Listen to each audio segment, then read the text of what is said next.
Welcome into Pac-12 Preview here on the Sideline Sports Network. I am Michael Caratanudo, and it is going to be a crazy, fun week in the Pac-12. There are now 5 ranked teams in the top 25 for the Pac-12. So pretty interesting. And one team got in there with having a bye week last week. So I always say it's interesting to see what happens above you if you're fighting to get in, but they're also in the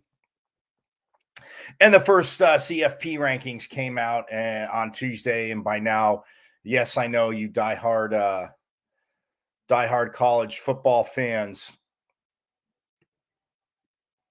are again, they always tell you not to get mad and not to get overworked, but again, it is annoying to me with a few of the rankings. Obviously, the number one team, I have no problem with Tennessee being number one. I do think Ohio State shouldn't be number 2. Georgia should be number 2, but you're splitting hairs there. Michigan,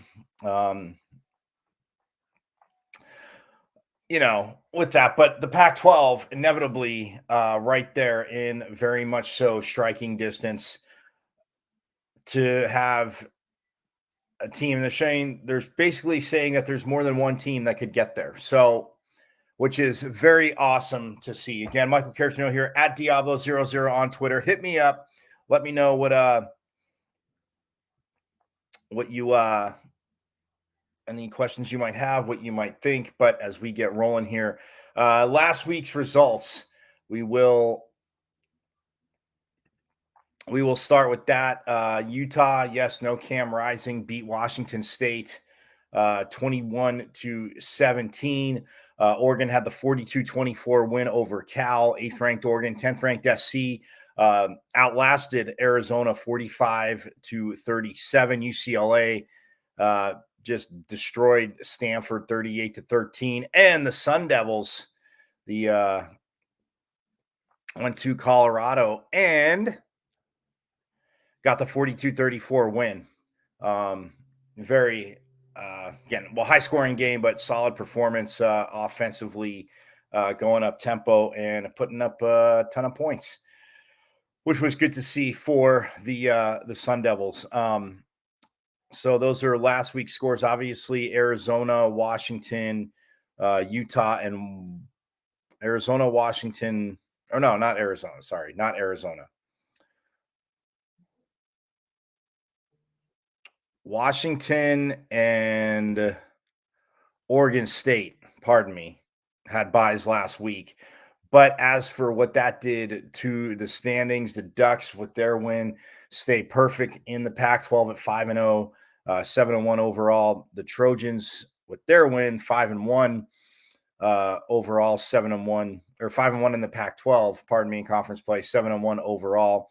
The Bruins and the Utes, like I said, both won last week. They improved to 4-1 in conference play. The Bruins 7-1 overall. Utah 6-2 overall. Then we have Oregon State and Washington, who were both off last week, but it's still at 3-2 in conference play and both 6-2 overall. The Sun Devils are 2-3 in conference play, 3-5 overall. And then we have Washington State, Cal, Arizona, and Colorado all at 1-4 in conference play. The Cougars are 4-4 overall. Cal and Arizona 3-5 overall. Colorado 1-7 overall, and then the Cardinal of Stanford 1-5 in conference play, 3-5 overall for Stanford.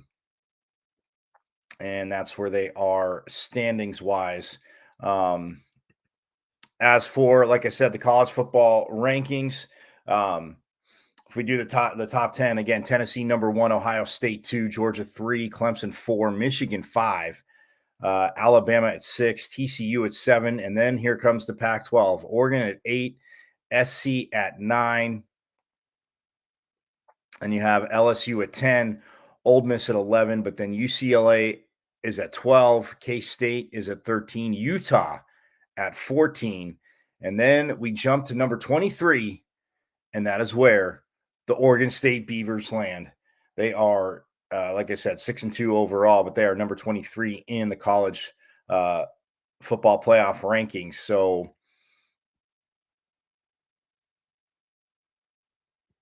5 teams from this conference, which, of course, isn't a good conference according to some who don't watch it.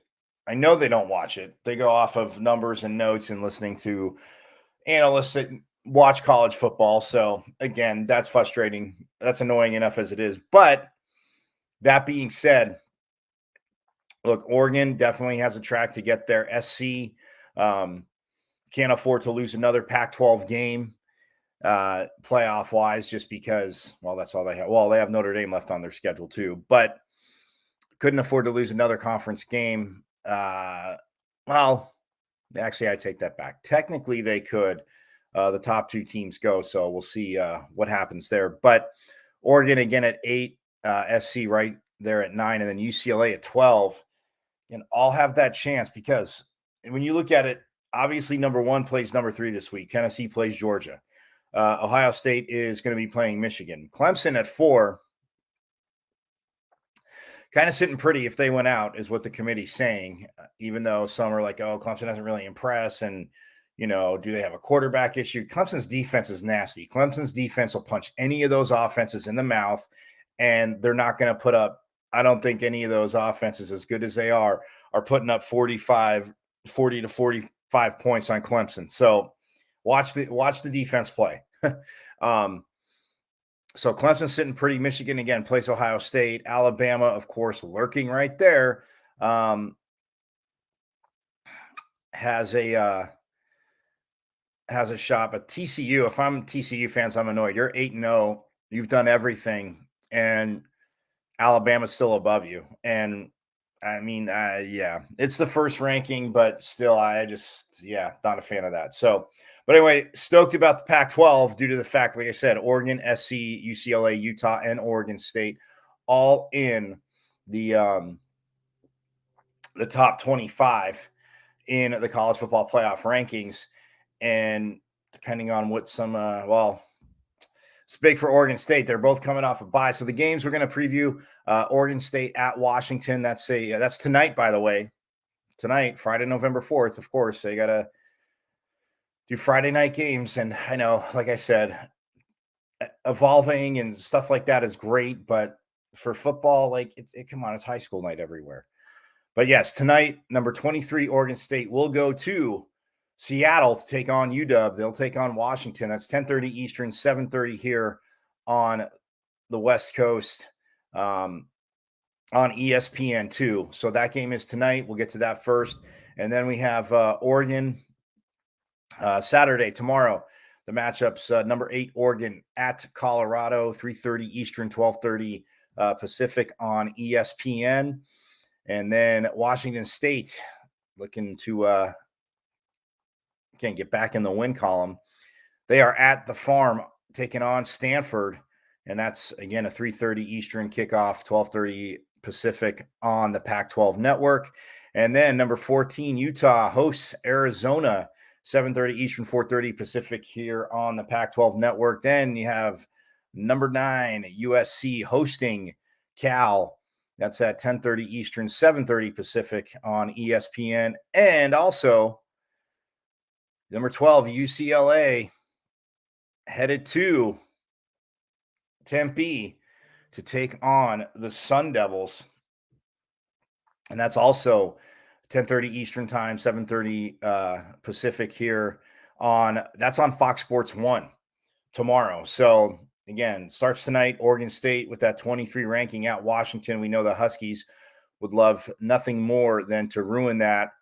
And like I said, both these teams 3-2 in conference play. So again, chance for one team to go to 4-2 and still be lurking around if one of those teams above them slips up.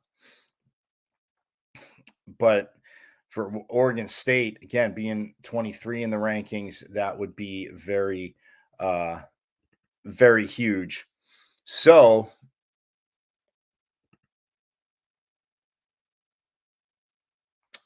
But like I said, the first matchup we are going to get to, obviously, game being played tonight, the 23rd ranked Beavers taking on the Huskies in Seattle. And well, the last time Oregon State was on the field, and again, they did have a bye last week, but they beat Colorado, destroyed Colorado at home, 42-9. Ben Branson, again, their young man filling in at quarterback. He was 14 to 22, 202 yards, threw 2 touchdowns, no interceptions. Damian Martinez, 22 carries. This young man, yeah. And Colorado might have the worst rushing defense in the country, and the Beavers made sure that they kept it that way. Damian Martinez, 22 carries, 178 yards, 8.1 per touch, all three rushing touchdowns for Oregon State. And defensively, I mean, Oregon State did have only 1 sack, 5 tackles for losses. 2 interceptions last game. So again, they beat up a team that, again, let go of their coach, have an interim coach, Carl Durrell, let go. And it's been, again, their only victory against Cal at home in overtime. And the Buffaloes got that. Colorado's only victory. But yeah, I mean, Oregon State just absolutely took advantage of them. And it's an Oregon State team for, again, Justin Smith that, like I said, they're right there. They're 23 in the rankings, in the college football rankings. They've played very, very well. You look at what Oregon State, just, I mean, from the beginning of the season, yes, they took on Boise State, beat Boise State, held on to beat Fresno State, where a lot of people thought that the Bulldogs were going to get them. And they beat them 35-32, and then they played Montana State, blew them out, dropped their first 2. Again, they opened up the opposite of what Arizona State did. They started with USC, and they lost 17-14, kept that game very close, had their chances, but the Trojans held on, and then they lost to Utah the next week on the road in Salt Lake, in which this smart guy thought Oregon State could upset them. Yeah, 42-16. But then they wheeled off wins against Stanford, Washington State, and, like I said, Colorado. And they're just in a groove now. In this Washington game, going to be a little tough for them. But which, again, no surprise, because when we look at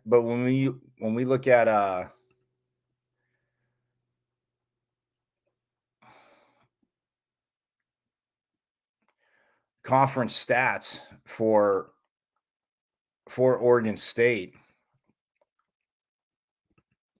and where they are, offensively, they are number 3, the number 3 rushing team in the conference, 194.9 yards per game, just behind. I mean, UCLA and Oregon are way up there. And so 194.9 yards per game. They are 3rd in the conference. As for total yards, Oregon State is 7th at 425 yards a game. What you're thinking, wow, that's 7th? Yeah, that is 7th, and that's a nice chunk of slice of yards to obviously be averaging per game, but they are at 7th right now for total yards. In passing yards, they are 11th, actually, 230.1 yards per game are the Beavers. So, and again, they have been going with Branson at quarterback. due to the fact that a few, I want to say it's going on 3 weeks now, but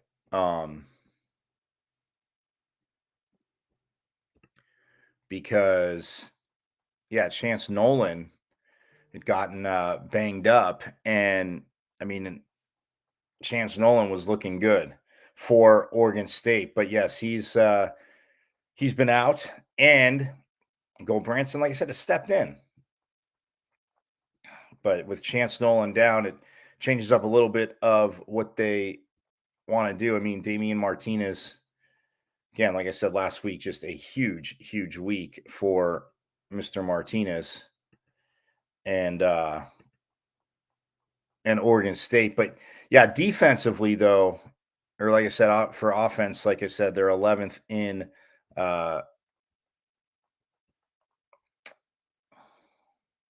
passing yards and in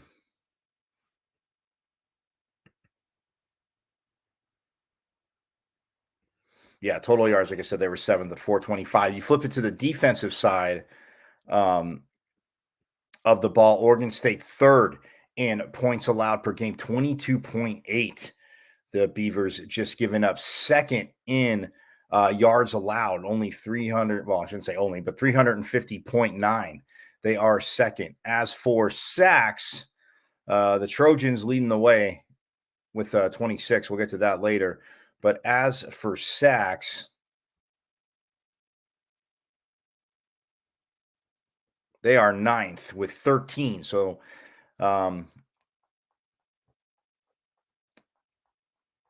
they're again at 13 in double-digit sacks on the season, but they are 9th. And so something, again, not getting the most pressure, to overstate the obvious, on the quarterback, but 9th in sacks. But yeah, I mean, even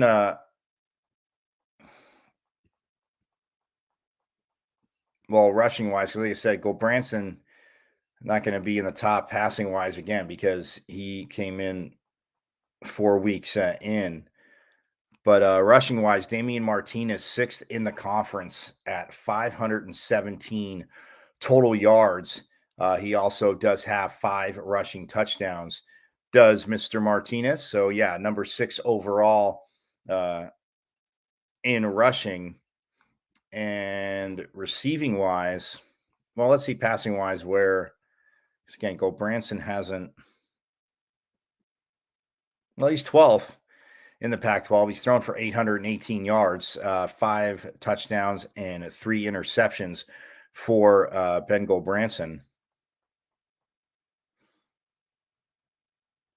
So yeah, 818 yards thrown for by him. So, but yeah, I mean, and then when receiving wise, Oregon State's top receiver in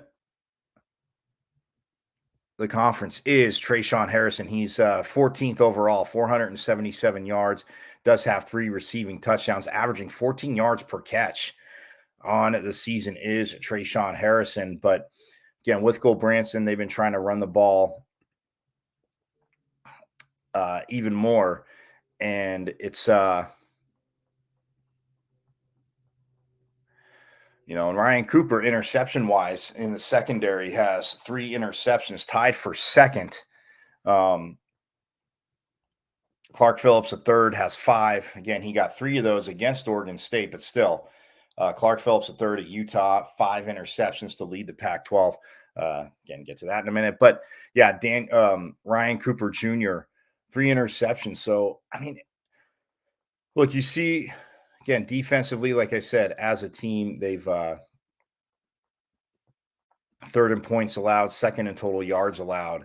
And then, like I said, 9th in sacks, but they are at 13 on the season. So if that's one thing they could do is, get to the quarterback a little bit, that'll help them. Because when we look at Washington now, I mean, on the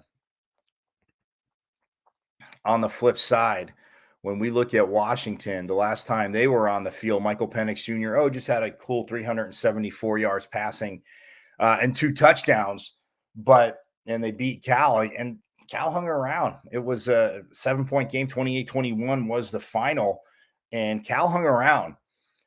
The Bears, and like I said, needing to see consistency. Well, they started to show it. But for Washington, again, like I said, it's been about Michael Penix Jr. This young man, the transfer from Indiana, and has just been lighting it up all season long. Again, for the 6-2 Huskies, this would be big because if the Huskies do get this win, I think, and not just because they would beat Oregon State, but they could go into the top 25 rankings too, having beat that team. I know and of course they're going to want they're going to want a little help in rankings wise, but they're going to want obviously ASU to keep winning since ASU upset them. That being said, but Michael Penix Jr., this young man has been absolutely phenomenal for Kellen DeBoer, the head coach at UW, his first year again coming from Fresno State. But yeah, 36 of 51, 374 yards, 2 touchdowns, no interceptions.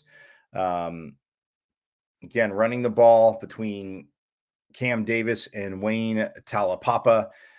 Those are their, again, 2 running backs that see the most. But Richard Odunze, the receiver, obviously a huge target for them as well. Jalen McMillan against Cal did have 8 receptions, leading the team in receptions. Odunze had 6. Defensively, the Huskies, again, with sacks, they had 5 sacks on Cal, 9 tackles for losses. And it's just a team that we know can put up points, and defensively, I mean, haven't struggled, but and again, playing more of a defensive battle with Cal. I mean, you look at the halftime score, Washington was up 6-0 at halftime. And so both defenses, and you can, and I've said it, you say, well, you said Cal hasn't been consistent. They got to show consistency. Well, going toe to toe with Washington, especially their Cal's defense in that aspect, going toe to toe with Washington's offense, it was a 6-0 lead at halftime. And then the points opened up a little bit more in the second half. I mean, it was tied at 14 going into the fourth, and then Washington just outscored Cal 14-7. But when you have Michael Penix Jr., what he can do, I mean, this young man has thrown over 50 times in a few games this season, and being accurate, not turning the ball over. And for the Huskies, that's going to be big, just due to the fact that when we look at what Washington has done, especially offensively, when we look at what they've done offensively, it's a team that has shown massive explosiveness, obviously, but if they ran the ball a little bit more, it's crazy for me to say, they would be even more explosive. And not just because of running the game, to open the passing game up even more, because Michael Penix Jr., like I said, has been spraying it all over the field, dropping dimes and racking up the yards and touchdowns. And when we look at it, Michael Penix Jr. is leading the Pac-12, but leading the nation in passing 200 yards passing, 2,934 yards passing for Michael Penix Jr. And he has 22 touchdowns to just 4 interceptions, and all those dropbacks. He's only been sacked 5 times this year, a quarterback rating of 159.6. Number 1, again, nationally in yards. And I think I want to say like 3rd. Let's see where he is. He's actually tied for 7th on the 22 touchdowns, 22 thrown, 22 passing touchdowns. So but yeah, he is number 1 in yards, 2,934, and just about 200 yards up on Austin Reed of Western Kentucky. But yeah, that is in the nation for Michael Penix Jr. And he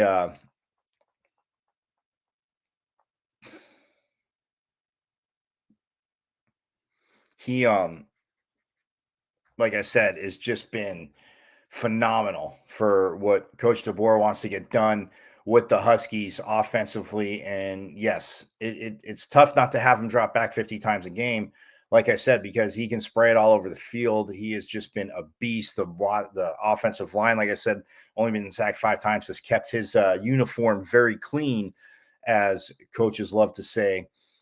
But when we look at him in the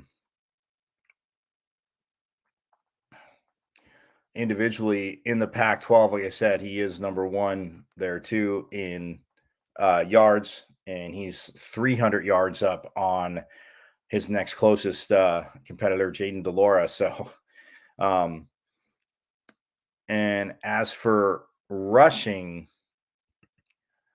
Washington,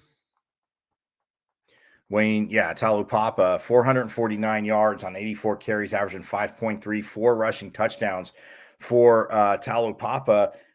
And I say this because if they, like I said, run the ball a little more with Talapapa, who's had 5.3 a carry, pretty good success. If they run the ball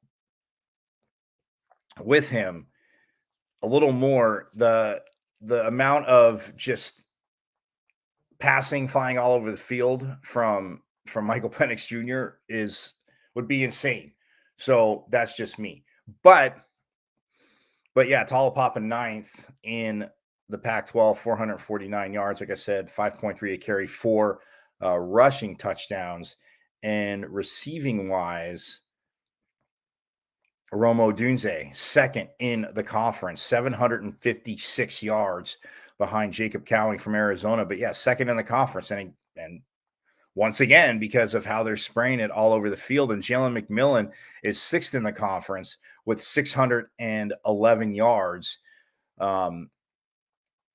So over 1,300 yards between two receivers. And for Odunze, he's averaging 15.1 per reception, 6 receiving touchdowns for McMillan, averaging 13.6 per catch, and also 6 touchdowns.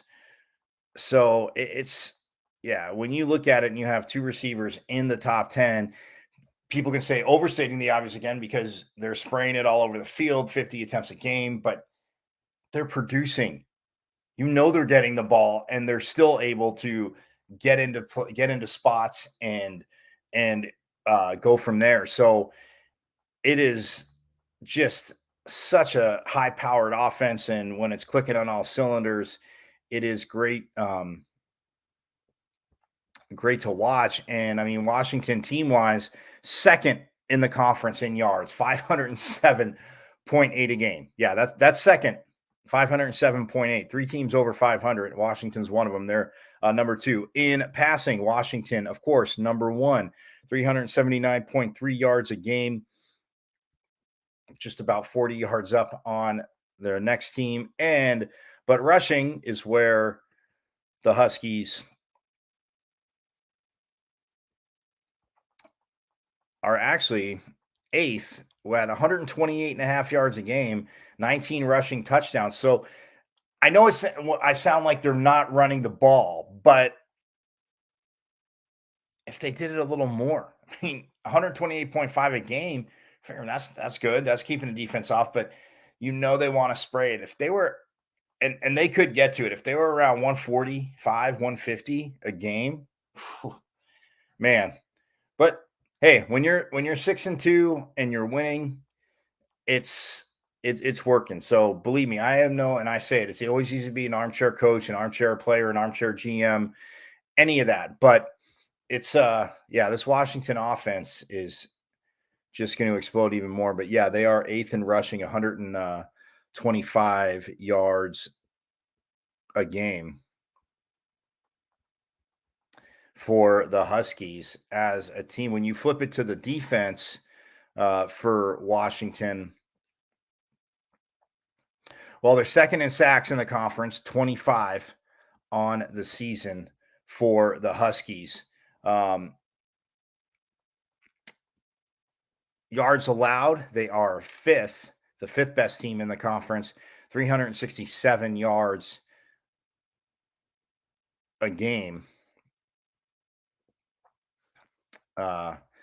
And then points allowed, though, the Huskies are 7th as they are giving up 27.6 points per game.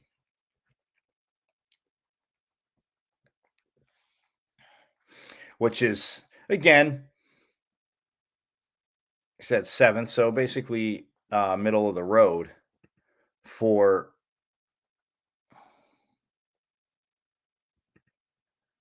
the Huskies. And yeah, they again, it is middle of the road, but this Washington team, man, it is going to be a insane matchup tonight in Seattle. But you know what? I'm gonna go with the Beavers in this one. My prediction, I think the Beavers, and I do think we see some points, but I'm going with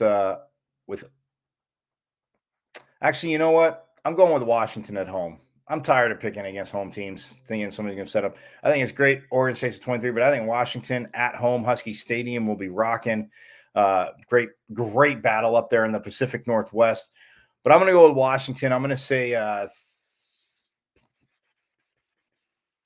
34-27. They get the 34-27 victory over Oregon State. And yes, I said Oregon State first, so you'll think when Oregon State wins, I'll be like, see, I did say Oregon State could win, because we all know I like to waffle. It's a shout out to my guy, Ray Lynn.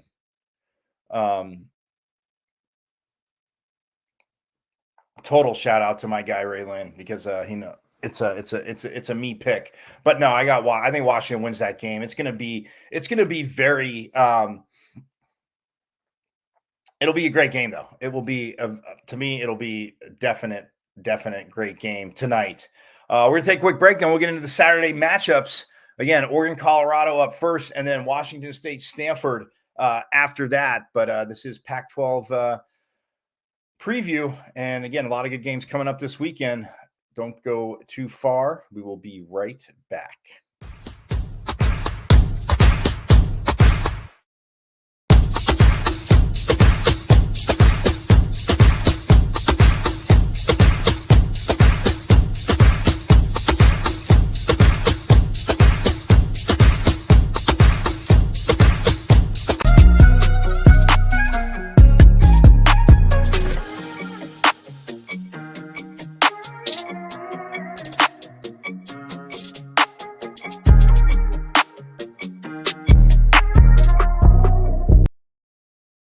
Welcome back to Pac-12 Preview. I am Michael Carasino at Diablo00 here on the Sideline Sports Network as we get ready for the weekend in the Pac-12. Like I said, first game tonight, Washington and Oregon State. 23rd ranked Oregon State goes to Seattle.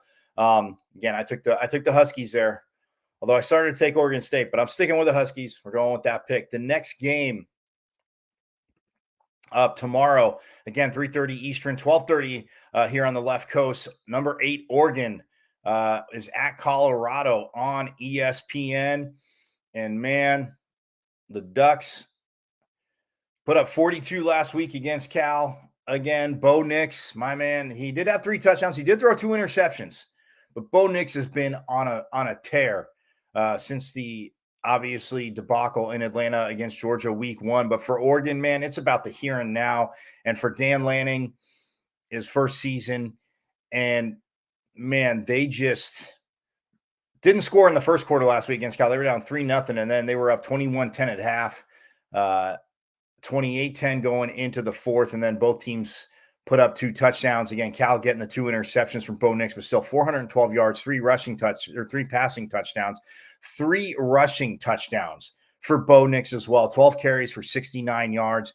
This young man is doing it all, and I've said it pretty much since week 4 that this young man is in that upper echelon should be in the upper echelon of the Heisman candidacy.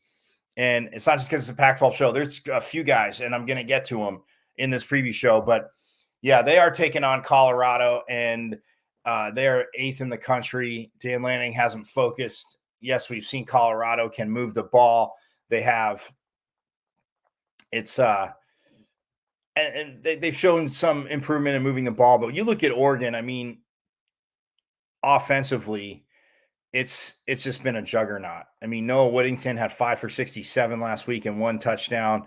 Bucky Irving had 3 catches for 61 yards and a receiving touchdown. And then Patrick Herbert, yes, the younger brother, I talked about that on Monday, of Justin Herbert, 6'5" tight end. He had 2 catches for 46 yards, but one of them was a 40-yard touchdown pass. So from Bo Nix. So again, 3 rushing touchdowns for Nix, 3 passing for Nix, and they beat Cal 42-24 on the road. And they're road warriors again this week. Like I said, when we look at their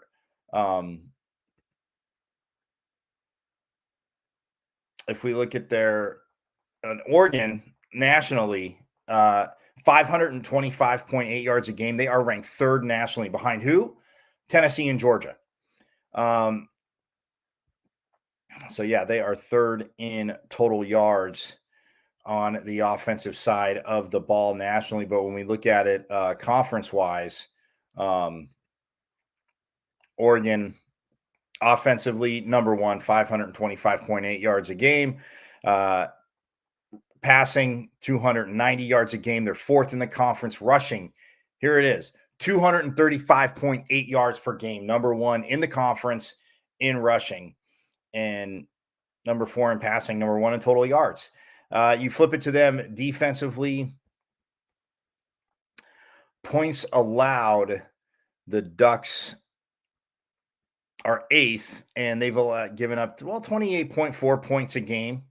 Have the Ducks, but it's come down and it's getting to the point where it's leveling out there and maybe dropping a little. But yeah, they are 8th at 28.4, given up per game for points allowed. For total yards allowed, the Ducks are 6th, and they've given up 386.3 yards a game. So literally right in the middle of the conference there as the Ducks. But again, when you're number 1 and you have 525.8 yards a game, not bad. For sacks, Oregon right now is 7th, and they have 15 sacks on the season. Once again, everybody chasing USC and Washington. But yeah, 15 sacks on the season, 123 yards lost on those sacks.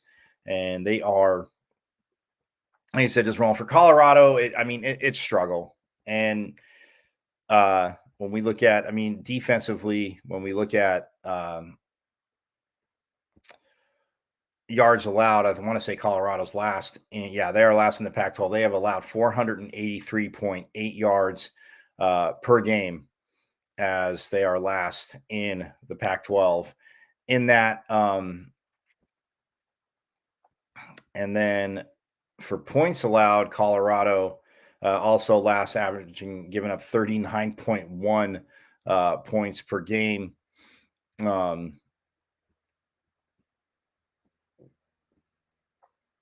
And sack-wise, I want to say they're also last in the Pac-12. Yes, they only have 6 sacks, does Colorado. So, yes, a tough season for the Buffaloes. Carl Durrell gets dismissed. But, man, Oregon's probably going to put up, I say 50 this game. Oregon's going to put up 50 points this game. And to me, it's one of those things where when you look at it for Oregon, they want to literally the old NASCAR saying, left lane hammer down. So they just want to boat race Colorado. And with where they are in the college football playoffs, I think they get to 50. I say they beat Colorado 55 to 10. Um, and it's not even close. Oregon is just too good. And what Bo Nix has been doing, they are definitely not going to overlook this team. And again, chasing being undefeated in um, conference play for the Ducks. They want to stay that way. They don't want to give any of these teams with one loss chasing them if they win any light. So yeah, Oregon 55-10 over Colorado. That was probably my easiest pick of the for the week. The next game, well, yeah, that was my easiest pick of the week. The next game we are going to talk about quickly is Washington State at Stanford. And the Cougars, like I said, are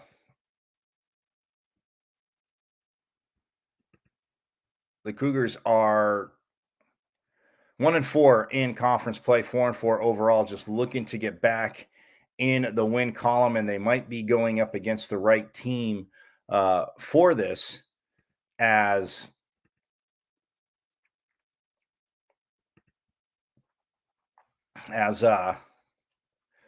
yeah, they might be going up against the right team for this in Stanford, but they need to get back on, like I said, that winning track does Washington State, because 1-4, like I said, in conference play, 4-4 overall. And yeah, this is a team that went to Wisconsin early in the season. Say what you want, Big Ten fans, you don't get to talk out of both sides of your mouth about your conference. So they went into Madison and beat the Badgers, and it has been a little bit of tough sledding, to overstate the obvious, for the Cougs in conference play. But they are taking on the Cardinal of Stanford, like I said, and that game is 3:30 Eastern, 12:30 Pacific on the Pac-12 network. But yeah, Utah last week again gets a 21-17 victory over Washington State.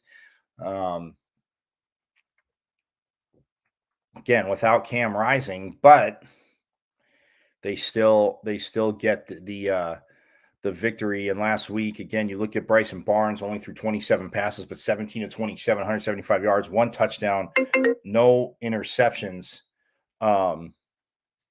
For no interceptions for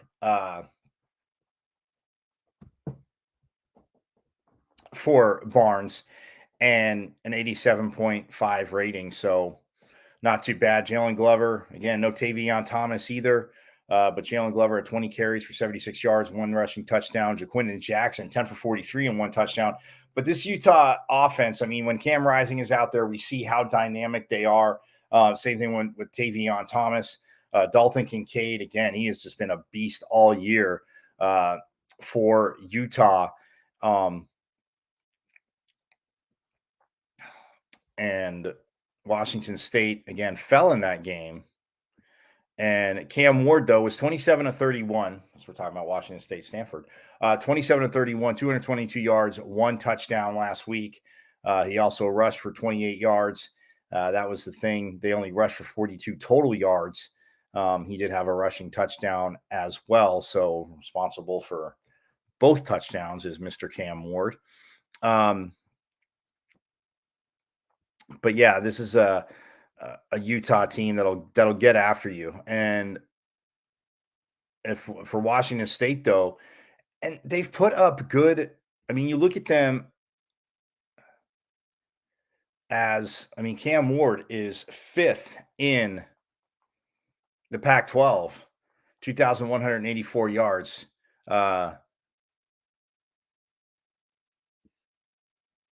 Passing. So he is number 5 in the Pac-12. So, and a very solid year. I mean, like I said, 2184. He's thrown 17 touchdowns. Does have 8 interceptions, a little high there, but they've been in mostly all their games, and like I said, he's fifth in the conference in that. When we look at the team rankings, defensively, Washington State's number one in points allowed, only giving up 20.8 points per game. Yards allowed 364.4, and sacks, they're third in the conference with 21. So they're getting the pressures defensively. Um, Offensively, total yards, the Huskies or the Cougars. Sorry, Huskies fans, the Cougars. They're 11th at 356.5 yards per game. So that's kind of been the downer. Defensively, they're doing good, but offensively, not so much. And when you look at where they are passing wise, too, Washington State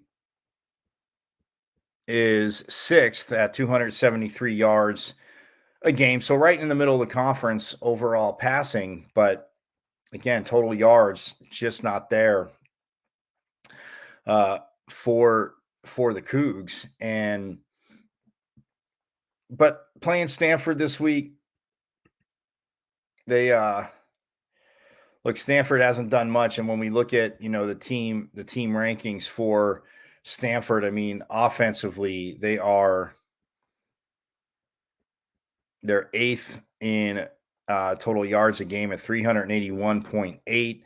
But then you look at yards allowed, Stanford is 10th at 417.1 yards per game, giving up 28.8 points per game are the Cardinal.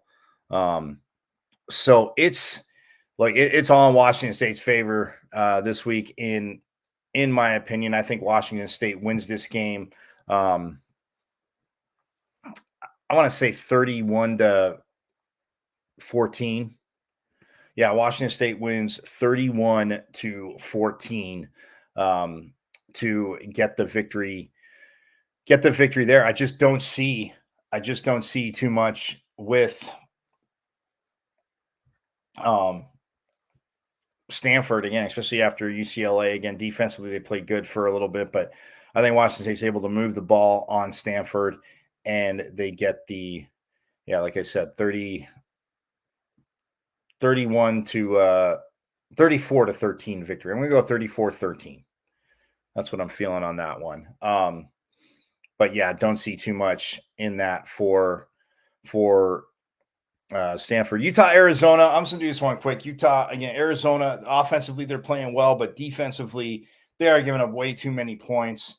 A lot of yards, a lot of points. Utah, from what I'm seeing, I think Cam Rising will be playing. So that being said, Arizona at number 14, Utah. Man, I just think that they're at home and the way they cook, I mean, Arizona did put up 37 on USC last week. Jaden DeLora, again, this young man, absolutely amazing, as he is second in the Pac-12 in yards behind Michael Penix Jr., 2,654 yards for Jaden DeLora, and that has been a very huge bright spot for Coach Fish and the Wildcats. Like I said, 2,654 yards. He's thrown 22 touchdowns, 8 interceptions. He has been sacked 14 times, though, so probably want to try and keep him a little clean against this Utah defense, which sack-wise, Utah is, well, let's see, they are not fifth. They are sixth in sack. Well, tied for fifth. They're tied for fifth with 19 sacks. Both them and the Bruins have that. But yeah, again, I like the offensive turnaround, but defensively, Arizona hasn't shown much in being able to stop teams from putting up a ton of points. And Utah's defense, we know, can keep you out of the end zone. So I'm going to go Utah. I'm going to say it's 31-23.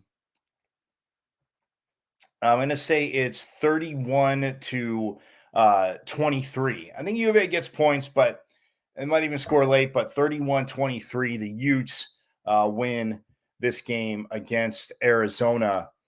And like I said, everything Cam Rising has done. And I mean, Tavion Thomas, he's back to it's that USC Cal. Again, I'm not just rushing through this to get to the last one, but number 9 USC at home against Cal.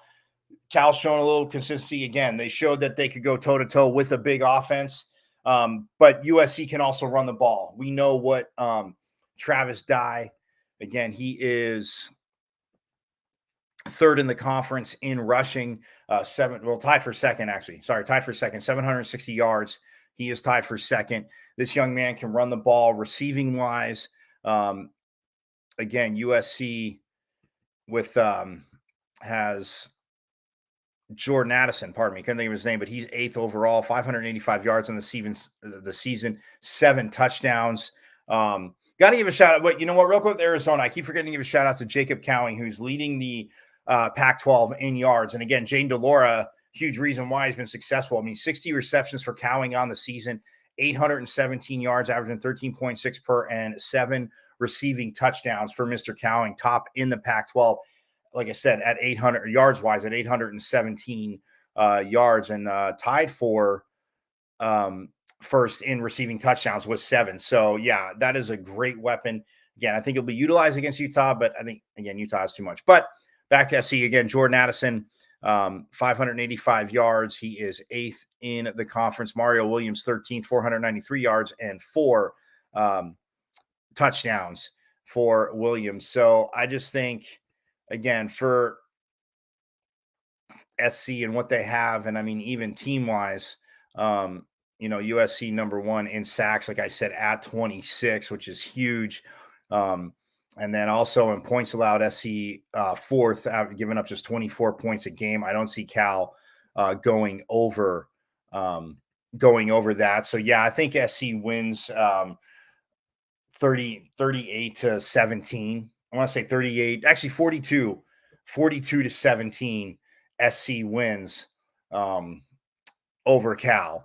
And that leads us to the last game. And you know what it is. You see it right here because it is a huge week. And I am very excited about this game, obviously. The Bruins of UCLA, the 12th ranked Bruins of UCLA, come marching in to Tempe to take on, yes, the Sun Devils. And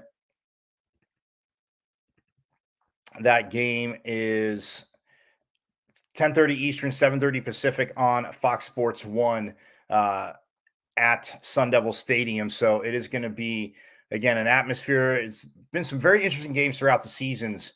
And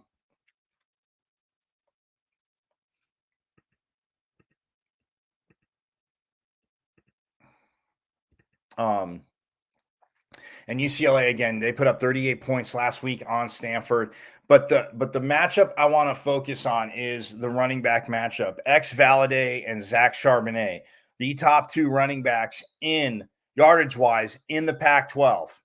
And you know how I feel about Charbonnet. This young man, definitely another one of the players, along with SC's Caleb Williams, Oregon's Bo Nix, that should be in that top echelon of players seriously considered for the Heisman Trophy, because you look at what they've done, but this running back matchup is going to be sick.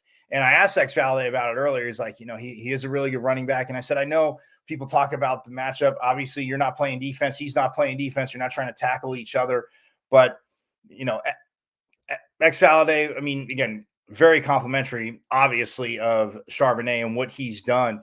But when we look at it player-wise, so Zach Charbonnet, number 1 in the Pac-12 in yards, 964. Valladay tied for second with Travis Dye. They're both at 760. So both 204 yards behind Charbonnet. And when you look at what Charbonnet does in a Chip Kelly offense, which, yes, people say, oh, it's tempo, it's pass, spray straight. No, it's based around having great running. Yes, your quarterback needs to be able to throw the ball like Dorian Thompson-Robinson is able to do.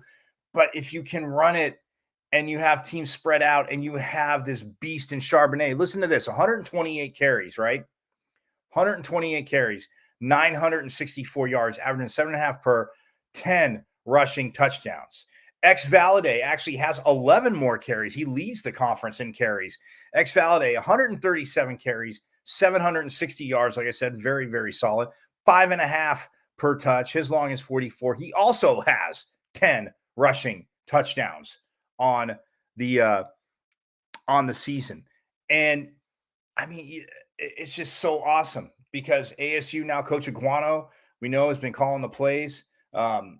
Took over play calling, went up tempo against Colorado. Yes, got more points. The defense, well, special teams gave up a touchdown, but that goes, defense, special teams against Colorado. But man, this running back matchup is worth the price of admission. If you're around Tempe, go. If not, watch it on Fox Sports 1. If you're on the East Coast, I don't care. It's Saturday night. It's 10:30. You can stay up late. You'll be okay. I promise. But yeah, Charbonnet, Zach Charbonnet and X Valade it rhymes pretty much there. But yeah, they again just been dominating. And X Valade, 4,000 career yards he went over last week against Colorado, and he said it's good. He looks at it as a consistency thing and improving and being able to take care of his body, not really reflecting on it too much, but knows that it's one heck of an accomplishment. So that being said, though, when you look at and Trenton Bourguet, again, he was named the starting quarterback, and he won the Washington game after X went down. X started the Stanford game. They didn't score in the second half. Coach Iguano goes to Trenton Bourguet, and offensively, UCLA third in yards. I should say real quick, 500.6 yards per game. UCLA is fifth in passing yards at 278.3. UCLA second in rushing yards in the conference, 222.4 per game. And so when you look at, individual wise, like I said, Charbonnet 222 rushing yards a game, and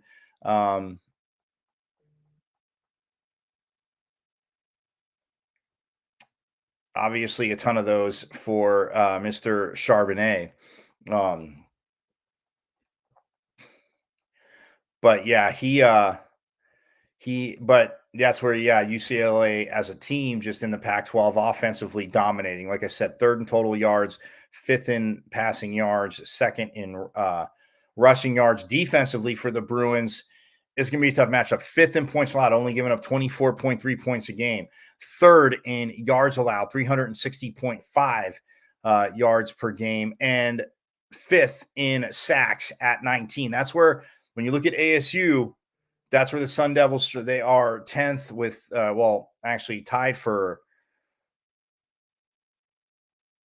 11th with 9 sacks. Them and Arizona both have 9, so looking to get to double digits. That's tough. Like I said, UCLA with 19, they want to get after Trenton Bourguet. Sack-wise, yards allowed defensively, the Sun Devils are 7th at 401 yards a game. So yeah, kind of high, but getting there. And points allowed, ASU is 9th at, tied for 10th, I should say, at 28.8 points per game. So defensively, again, little tough there as a team. Rushing wise, as a team, the Sun Devils are 7th. Yeah, 7th with 133.5 yards a game and 15 rushing touchdowns on the season, to bump that up a little bit, but not bad at all. And then receiving wise, ASU is 10th at 245.5 yards a game with 11 touchdowns. And overall total yards, the Sun Devils are 9th at 379 yards a game, which again, these last few, it could amp up and go be in a huge way. But I got to give a shout out, obviously, defensively, Kyle Soley, still number 1 in the Pac-12, 91 tackles on the season for the linebacker. Again, just doing him and Merlin Robinson doing their job, putting their heads down. And when we look at it, Kyle Soley, fifth in the nation, number one in the Pac-12, fifth in the nation with 91 tackles. So he's getting close to that century mark, and they'll have a chance, I'm guessing, against the Bruins to get to that century mark, again, with how they run with Charbonnet and what they do. But it's going to have to be Coach Rodriguez going to need a big day from his D-line, because we know, again, this UCLA offense, their D-line, they like to mix it up too. And like I said, defensively for the Bruins, fifth in points allowed, third in yards allowed, fifth in sacks. So, man, it's going to be a headache, and they're a well-rounded team. Chip Kelly has it going. But we'll see what defensive coordinator Donnie Henderson might be able to throw at him to do it. But in this game, call me a homer all you will. Ranked teams come here to get upset. Ask Washington, ask Oregon in the past. I'm going with the Devils. I'm going to say it's going to be there's going to be some points scored. I'm going to say it's going to be this might sound, well, let's put up 42 last week. I'm going to say it's actually going to be 38-35 Devils get the victory over the Bruins in Tempe Saturday night. It'll be rocking. So call me. Hey, on Monday, I'm not hard to find. Like my buddy Eric Wilson says, I'm not hard to find. I'll be right back here on Monday with Pac-12 review, and again, hoping to get some guests. We have some guests temporarily trying to work out scheduled for review about their game and then a little bit about their season. So I will be here Monday. Not hard to find, but the Devils get the 38-35 victory over. I mean, this is an ASU team that threw for 435 last week, and again against Colorado. But you got to be able to do that against teams you should be able to do that against, right? So 435 yards passing, 122. So 557 total yards for the Devils. And I mean, Jalen Conyers had 3 touchdowns. They got the tight end going. So a little more for UCLA to think about. But that being said, I have the Devils as they again travel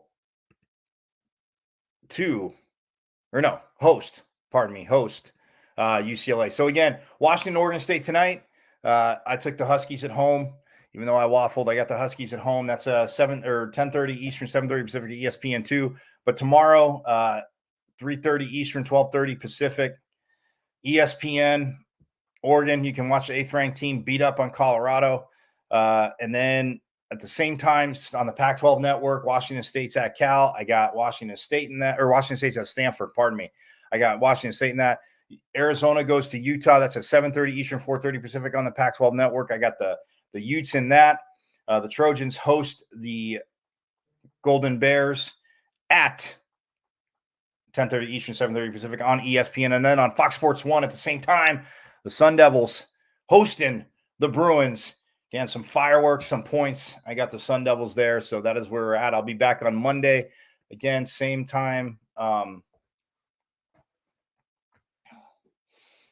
Actually, time changes over the weekend. But yeah, it'll still be so it'll be 12 o'clock Eastern. Yeah, 12 o'clock Eastern, 10 a.m. here in Arizona, because we don't change times here. But anyway, so that's who I got. I'm gonna get out of here Monday. I'll be back. Again, I want to thank everybody at Sideline Sports. My brother Eric Wilson, congrats to your team winning last night. Well, the Eagles, but Phillies lost. Oh well. But anyway, congrats to you on that. Everybody at Sideline Sports. I'll see you Monday. Enjoy your college football. Watch the Conference of Champions. And as they say, I am out.